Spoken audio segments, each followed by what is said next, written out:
माननीय अध्यक्ष जी, ये बिल किसी भी समाज में जो डिप्राइव लोग होते हैं उनको आगे बढ़ाना चाहिए।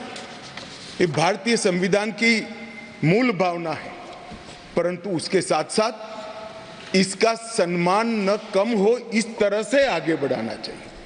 अधिकार देना और अधिकार सम्मान के साथ देना, दोनों में बड़ा फर्क है। इसलिए कमजोर और वंचित वर्ग के जगह अन्य पिछड़ा वर्ग, ये नामकरण बहुत महत्वपूर्ण है। ये दोनों चीजों को ढेर सारे प्रतिपक्ष के सदस्यों ने अलग अलग तरीके से थोड़ा कम आंकने की प्रयास भी किया। किसी ने कहा कि पहले से हो रहा था, किसी ने कहा कि सिर्फ नाम बदल रहा है। मैं इन सभी को कहना चाहता हूं कि अगर हमें पिछड़ा वर्ग के लोगों के प्रति जरा भी संवेदना है तो नाम के साथ उनका सम्मान जुड़ा है, वो जरूर देखना। नाम के साथ सम्मान जुड़ा है, वो वही लोग देख पाते हैं जो उनका उत्कर्ष अपने भाई समझकर, अपने से पीछे रह गए भाई समझकर संवेदना के साथ उंगली पकड़कर आगे बढ़ाना चाहते हैं।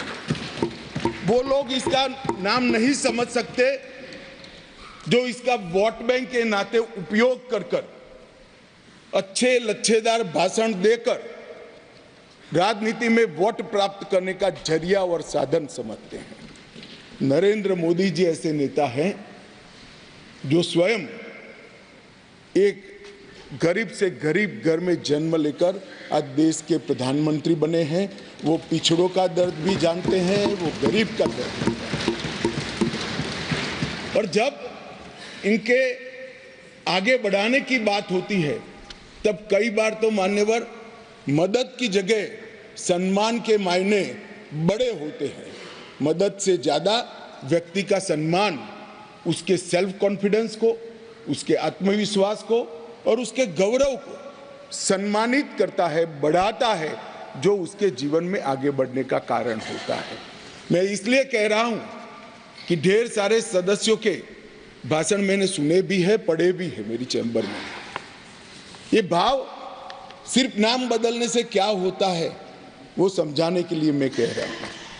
मान्यवर, आज जो बिल लेकर आया हूं, ये बिल के बारे में मैं थोड़ी पृष्ठभूमि भी बताना चाहता हूं। जम्मू कश्मीर में हम सब जानते हैं, जब महाराजा हरि सिंह जी ने भारतीय संघ के साथ इनके विलय का निर्णय किया, उस वक्त से लेकर अब तक कई सारे उतार चढ़ाव हुए। 80 के दशक के बाद आतंकवाद का एक दौर भी आया और वो बड़ा भयावह दृश्य था।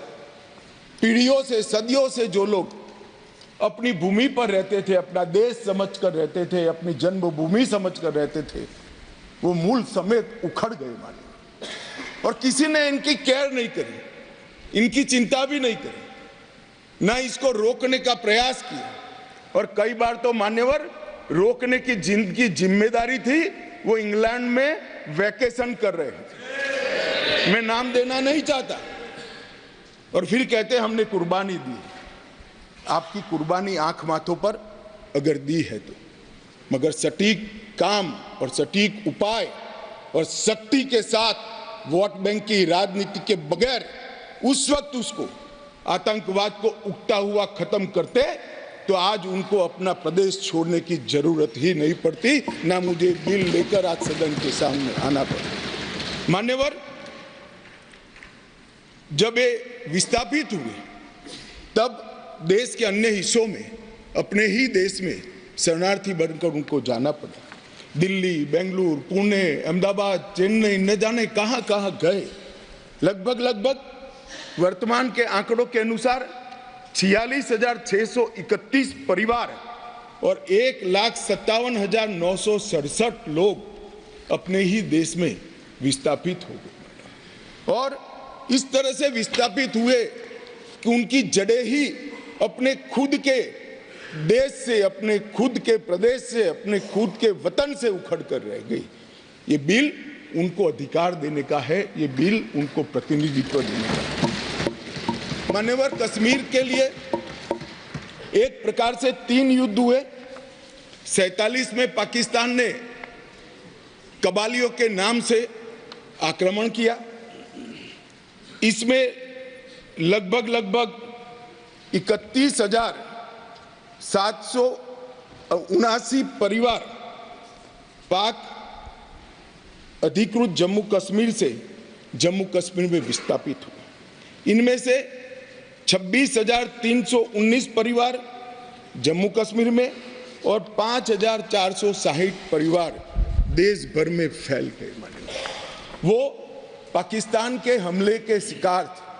इसके अतिरिक्त 1965 और 1971 में भी युद्ध हुए, उसमें और 10,065 परिवार विस्थापित हुए और कुल मिलाकर 48, 65 और 71 ये तीनों युद्धों में मान्यवर 41,844 परिवार विस्थापित हुए।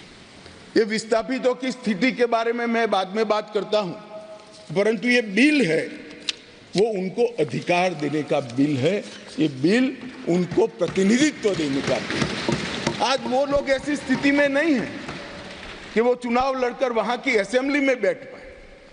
जो कहते हैं क्या हुआ धारा 370 कहां हुआ 5 और 6 अगस्त 5 और 6 अगस्त 2019 में ये हुआ कि इनकी सालों से न सुनने वाली आवाज नरेंद्र मोदी जी ने सुनी और आज उनको अधिकार मिला। मान्यवर, जिस 5 और 6 अगस्त का बिल 2019 का कुछ लोगों को जूते में पड़े कंकर की तरह खटकता है, उनको मैं बताना चाहता हूं, इसी बिल का हिस्सा था न्यायिक डिलिमिटेशन। ये एक शब्द नहीं है, 2 शब्द जोड़कर बनाया है, क्योंकि पहले जो डिलिमिटेशन हुआ था वो इस तरह से था, एक कॉन्स्टिट्यूएंसी यहां बनी है और दूसरा ये वो कॉन्स्टिट्यूएंसी का हिस्सा 15 किलोमीटर दूर है। क्यों? क्योंकि मुझे चुनाव जीतना है। इस तरह से डिलिमिटेशन हुआ। ये डिलिमिटेशन के सामने मैंने जानबूझकर एज अ लेजिस्लेटर न्यायिक डिलिमिटेशन लिखा था, वो आज मैं सदन को बता। डिलिमिटेशन कमीशन, डिलिमिटेशन और डिमार्केटेड असेंबलीज ये लोकतंत्र का मूल, जनप्रतिनिधि को चुनने की इकाई तय करने की प्रक्रिया है। असेंबली जो बनती है वहीं से मतदाता अपना प्रतिनिधि विधानसभा में भेजते हैं। अगर डिलिमिटेशन की प्रक्रिया ही पवित्र नहीं है तो लोकतंत्र कभी पवित्र नहीं रह सकता मान्यवर। इसलिए इस बिल के अंदर हमने व्यवस्था करी थी कि डिलिमिटेशन, न्यायिक डिलिमिटेशन फिर से किया जाएगा और सभी की सुनवाई हुई। डिलिमिटेशन कमीशन जम्मू कश्मीर में सब जगह पे गया, अंतिम जिले से लेकर पहले जिले तक सब जगह घूमे। कई समुदायों के प्रतिनिधियों ने इनको आवेदन पत्र दिए थे, पाक ऑक्यूपाई कश्मीर से आए हुए लोगों ने भी दिए थे और कश्मीर घाटी से भागकर जम्मू में शरण लेने वाले लोगों ने और कश्मीर घाटी से भागकर देश भर में फैले हुए कश्मीरियों ने भी आवेदन दिए थे कि हमारा प्रतिनिधित्व का कोई डिलिमिटेशन कमीशन संज्ञान ले। और मुझे आनंद है मान्यवर कि डिलिमिटेशन कमीशन ने इसका संज्ञान लिया। भारत के इलेक्शन कमिश्नर ने विधानसभा में 2 सीटें कश्मीरी विस्थापितों के लिए नामांकन की जा सके और 1 सीट अनधिकृत ऑक्यूपेशन जो हमारे कश्मीर का हिस्सा पाकिस्तान कर बैठा है, वहां से विस्थापित लोगों में से एक व्यक्ति को नॉमिनेट करना पड़े। ये इसका हाल। अब इसमें क्या है, पहले भी मिलता था ना, पहले नहीं मिलता था। पहले सिर्फ जरूरत लगे तो प्रतिनिधित्व न हो तो महिलाओं को 2 सीट दी जाती थी। हमने 3 सीटें और अपॉइंट करने की डिलिमिटेशन कमीशन की जो सिफारिश है उसको बिल में परिवर्तन कर कानूनी जामा पहनाकर आज मैं इस महान सदन के सामने उपस्थित हुआ हूँ। मान्यवर, इसमें से 2 सीटें कश्मीरी विस्थापितों के लिए होगी जो घाटी से विस्थापित हुए हैं, और 1 सीट पाक ऑक्यूपाई जम्मू कश्मीर के विस्थापित व्यक्तियों के लिए नामित की जाएगी। इसमें से 1 महिला होना जरूरी है। इस प्रकार का एक कानूनी सुधार लेकर आज मैं यहाँ पर हुआ है। डिलिमिटेशन कमीशन के इतिहास में पहली बार 9 सीटें शेड्यूल्ड ट्राइब के लिए आरक्षित की गई हैं और एसटी के लिए 9 सीटें और अनुसूचित जाति और जनजाति के लिए 20 सीटों का आरक्षण की व्यवस्था करें। नई जो स्कीम बनी है उसमें जम्मू में पहले 37 सीटें थी, 37 सीटें थी। ये भी न्याय का सवाल है। जम्मू में पहले 37 सीटें थी, अब 43 हुई है, 43 हुई है। कश्मीर में पहले 46 थी, अब 47 हुई है। और पाक ऑक्यूपाई कश्मीर की 24 सीटें, क्योंकि वो हमारा है, हमने रिजर्व रखी है मान्यवर, 24 सीटों को। इस तरह से पहले 107 सीटें जम्मू कश्मीर विधानसभा में थी, अब 114 सीटें हुई हैं। पहले 2 नॉमिनेटेड मेंबर हुआ करते थे, अब 5 नॉमिनेटेड मेंबर मान्यवर इसमें होंगे। जम्मू कश्मीर के कानून के हिसाब से 2 महिलाओं को राज्यपाल द्वारा मनोनीत किया जाता है और धारा 15 के अनुसार किया जाता है। और अब इसमें कश्मीरी प्रवासियों में से 2, जिसमें से 1 महिला, और पाक ऑक्यूपाई कश्मीर से 1 नामांकन किया जाएगा। मान्यवर, ये इसलिए संभव हुआ है कि 5 और 6 अगस्त को ये ऐतिहासिक बिल नरेंद्र भाई ने कैबिनेट में पारित किया और इस सदन ने इसको परमिशन दी, इसको मान्यता दी और धारा 370 चली गई। इसी का हिस्सा था ये डिलिमिटेशन कमीशन। मान्यवर, सुरक्षा का परिदृश्य में इस पर बाद में बात करूंगा। ढेर सारे सदस्यों ने इसकी चिंता भी व्यक्त की है, मैं भी चिंतित हूं, परंतु क्या हुआ है वो बताना ये मेरा फर्ज है, क्योंकि एक और से रिकॉर्ड पर चीज़ें आ गई है तो मुझे जवाब तो जरूर उसका देना पड़ेगा। और आज जो धारा 370 हटने के बाद क्या विकास हुआ, आतंकवाद तो अब भी चल रहा है, कश्मीरियत का कितना नुकसान हुआ, ये सारी चीज़ों के जवाब मैं बहुत डिटेल मान्यवर दूंगा। और ये दोनों जो संशोधन है वो संशोधन आने वाले दिनों में इतिहास इस सदन के इस प्रयास को और सदन के आशीर्वाद को हर कश्मीरी जो प्रताड़ित है वो याद रखेगा, हर कश्मीरी जो पिछड़ा है वो याद रखेगा कि नरेंद्र मोदी सरकार ने 70 साल से दर दर की ठोकरें खाने वाले भटकते हुए अपने ही देश के भाइयों बहनों को न्याय दिलाने के लिए उनको 2 सीटें का रिजर्वेशन दिया और अपना देश छोड़कर पाक ऑक्यूपाई कश्मीर से यहाँ शरणार्थी बने हुए लोगों को रिजर्वेशन दिया। और जो डिप्राइव थे उनको कमजोर लोग ऐसे अपमानित करने वाले शब्द की जगह पिछड़ा वर्ग का संवैधानिक शब्द इनके लिए रखकर आज ये बिल लगभग आए। इन्होंने क्या कहा, कई सदस्यों ने पूछा कि क्या हुआ है इनके लिए, विस्थापितों के लिए क्या हुआ है, रिजर्वेशन देने से क्या होगा। रिजर्वेशन देने से उनकी आवाज कश्मीर की विधानसभा में गूंजेगी और फिर कोई ऐसी स्थिति करना जाएगा तो नहीं रोकेंगे वो, क्योंकि उनकी आवाज वहां।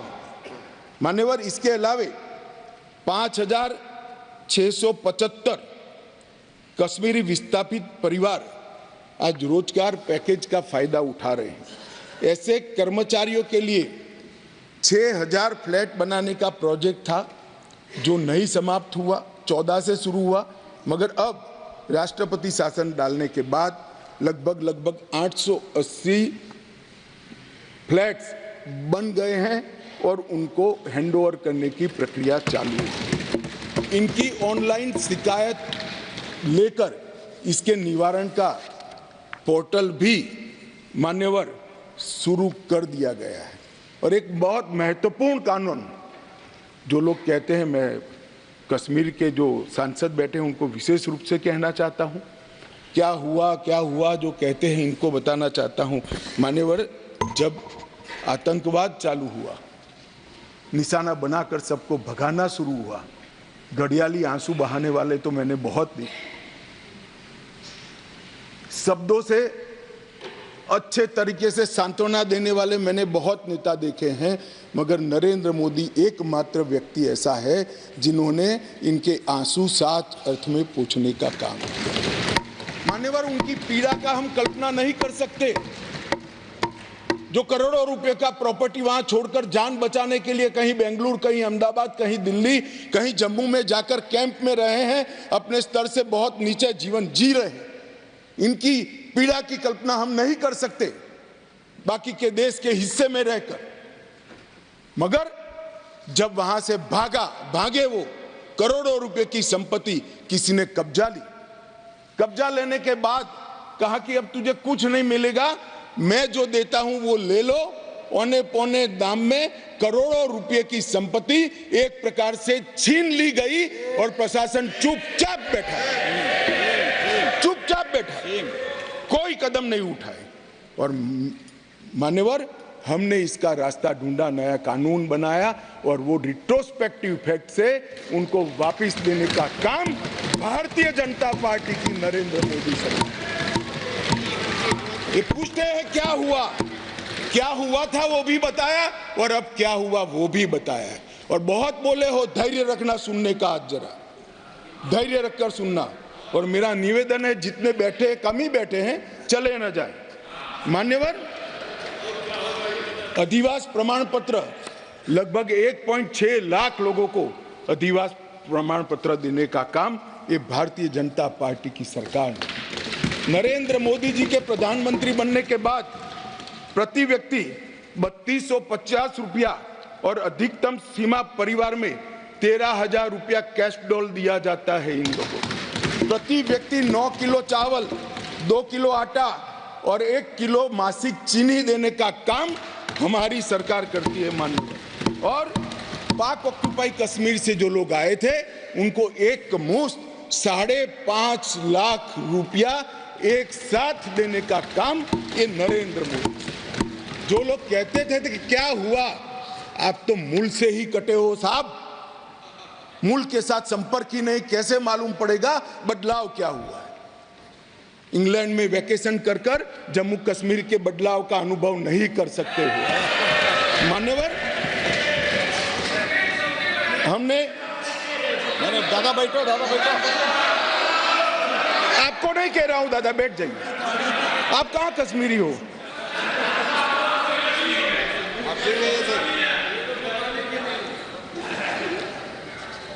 मान्यवर, एक बैकवर्ड क्लास कमीशन बनाया गया, बहुत सहभागिता का अप्रोच बैकवर्ड क्लास कमीशन ने लिया।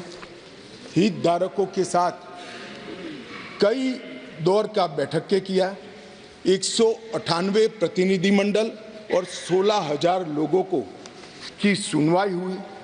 750 दिन ये प्रक्रिया चली। सभी 20 डिस्ट्रिक्ट में जाकर ये सुनवाई की गई और लगभग 26,000 से ज़्यादा पोस्ट में मिली हुई लिखित अर्जियों को भी संज्ञान में ले लिया गया। और जम्मू कश्मीर आरक्षण अधिनियम, इसके अंदर सुधार करने का अभी जो आया है उसमें से एक मूल तत्व, बाकी के 2 बिल तो ST department, schedule tribe department और पिछड़ा वर्ग डिपार्टमेंट लेकर आएंगे, मगर अभी एक तत्वतः फेरफार किया है, बदलाव किया है। जो मसूदी साहब कहते थे कि पहले भी था, हाँ था, पहले था, परंतु कमजोर वर्गों के लिए था। इसकी जगह संवैधानिक नाम अन्य पिछड़ा वर्ग देकर उनका सम्मान करने का काम नरेंद्र मोदी की। यहाँ कांग्रेस के ढेर सारे मित्र बैकवर्ड क्लास करते हैं। कुछ नेता होते हैं जिनको हाथ में कुछ लिख कर पकड़ा लो तो 6 महीने नया कागज ना आए तब वही बोलते रहे वही बोलते रहे, backward classes, backward classes, backward classes, backward classes. भाई पहले आपका इतिहास तो देखो।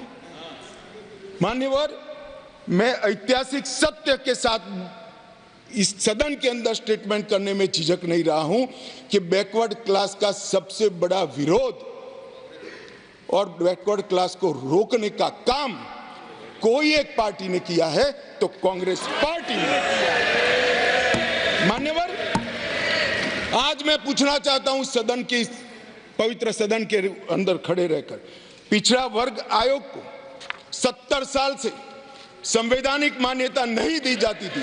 क्यों नहीं दी जाती थी? क्यों उनको यह सम्मान नहीं मिलता था, जबकि संविधान का मैंडेट था, मगर नहीं दिया गया। नरेंद्र मोदी जी ने इसको संवैधानिक मान्यता देने का। मैं आज पूछना चाहता हूं इस सदन के अंदर जो आम सभाओं में backward class, backward class, backward class कर घूमते हैं, मैं फिर से कहता हूं उनको मालूम नहीं है इनकी पार्टी ने क्या किया है। किसने काका साहेब कालेकर कमीशन का रिपोर्ट रोक कर रखा, वो जवाब होना चाहिए। देश की जनता को मालूम पड़ना चाहिए। मंडल कमीशन के रिपोर्ट तक जब तक वो सत्ता के बाहर नहीं गए तब तक लागू नहीं हुआ, और बाद में लागू हुआ भी तो विपक्ष के नेता ए नाते स्वर्गीय राजीव गांधी ने इसका विरोध किया। मान्यवर, विरोध। और आज वो बैकवर्ड क्लास की बात कर रहे हैं। मान्यवर, वो लोग बैकवर्ड क्लास की बात कर रहे हैं। कभी भी सेंट्रल एडमिशन स्कीम के अंदर बैकवर्ड क्लास को रिजर्वेशन देने का काम कांग्रेस पार्टी ने कभी भी नहीं किया। केवल और केवल नरेंद्र मोदी जी के नेतृत्व में भारतीय जनता पार्टी ने किया। सैनिक स्कूलों में भी दिया जाता है, नीट के अंदर भी दिया जाता है, और सेंट्रल स्कूल्स के अंदर भी पिछड़ा वर्ग के बच्चों को सम्मान के साथ पढ़ने की व्यवस्था ये भारतीय जनता पार्टी की सरकार ने। मान्यवर, अब आप इनको बिठा दीजिए। मान्यवर,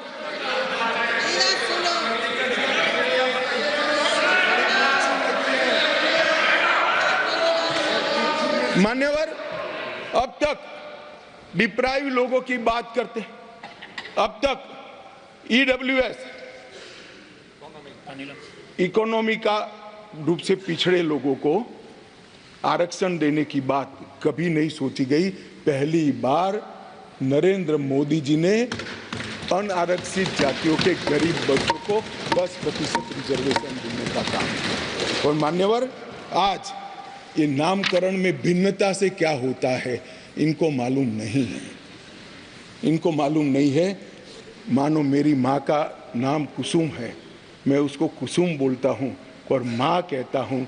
दोनों को बीच में कितना अंतर है वो माँ को ही मालूम पड़ता है और किसी को मालूम नहीं। नाम तो वही है, व्यक्ति वही है, मगर किस भाव से बुलाया जाता है। जब बच्चा माँ कहकर बुलाता है तो जो प्यार और स्नेह और वात्सल्य आता है वो माँ से ही आता है, नाम से नहीं आता है। मान्यवर, ये नहीं समझ पाएंगे। ये भाषा का सुधार नहीं है, ये कंसेप्ट का सुधार है, नजरिए का सुझाव है और देखने के दृष्टिकोण का सुझाव है जो नरेंद्र मोदी सरकार कर रही है।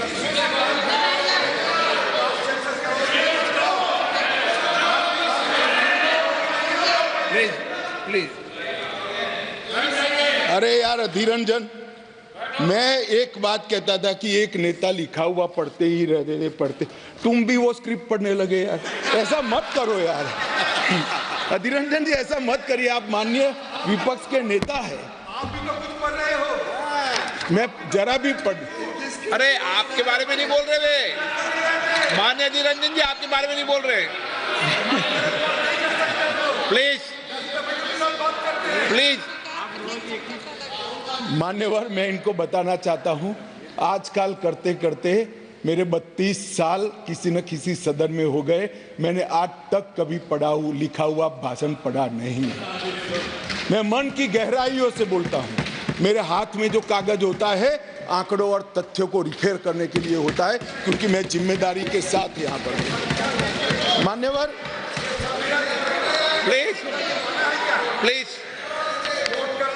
प्लीज माननीय सदस्य, प्लीज। मान्यवर, ये विधेयक ये विधेयक नरेंद्र मोदी सरकार ने, देश के प्रधानमंत्री नरेंद्र मोदी जी ने देश में लाए हुए सैकड़ों सकारात्मक और परिवर्तनकारी प्रगतिशील परिवर्तनों की कड़ी में एक और मोती जोड़ने का काम ये विधेयक करेगा और इसलिए मैं आज इस सदन के आशीर्वाद मांगने आया हूं। मान्यवर, कुछ सदस्यों ने बात के अंदर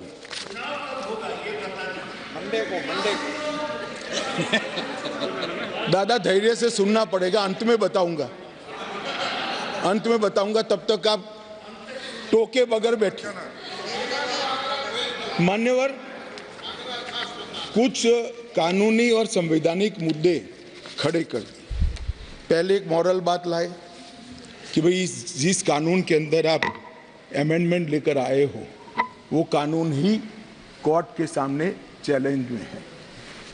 मसूदी साहब तो हाई कोर्ट के जज रहे, विद्वान न्यायाधीश रहे हैं, अधिवक्ता अच्छे ही होंगे तभी तो जज बने होंगे।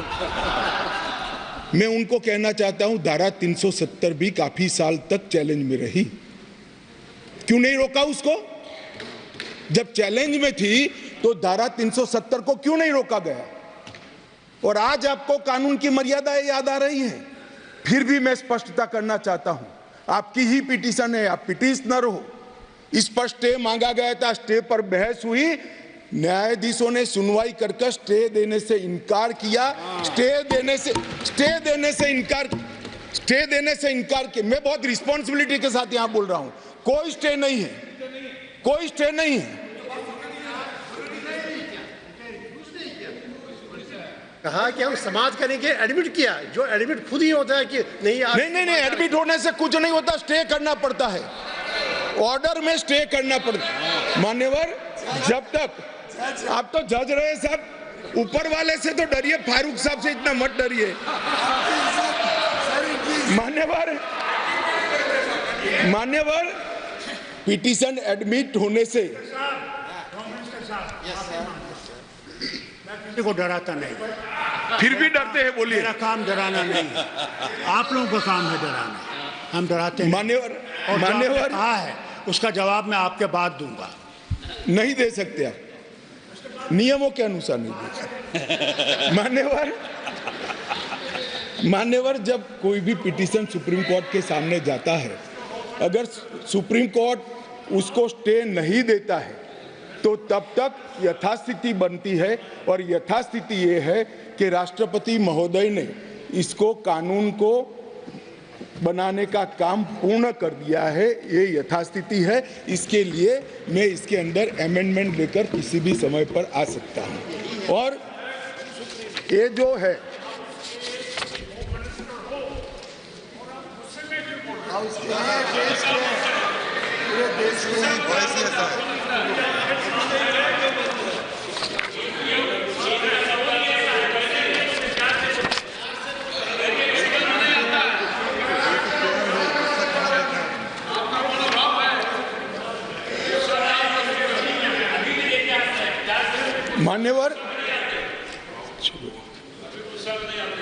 मान्यवर, उसके बाद कहा गया मनीष तिवारी जी के द्वारा कि अनुच्छेद 3 में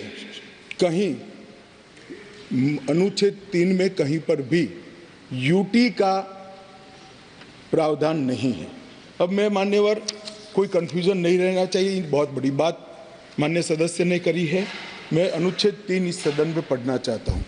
नए राज्यों का निर्माण और वर्तमान राज्यों के क्षेत्रों, सीमाओं या नामों में परिवर्तन, ये अनुच्छेद का मूल चीज है। इसके अंदर आगे किसी राज्य में उसका राज्य क्षेत्र अलग करने अथवा 2 या अधिक राज्यों को या राज्यों के भागों को मिलाकर अथवा किसी राज्य क्षेत्र को किसी राज्य के भाग के साथ मिलाकर नए राज्य का निर्माण देश की संसद कर पाएगी। अब इन्होंने कहा यूटी नहीं है, यूटी का इसमें प्रोविजन नहीं है, मगर शायद उन्होंने पूरा पढ़ा नहीं या जानबूझकर आगे उन्होंने सदन को बताया नहीं।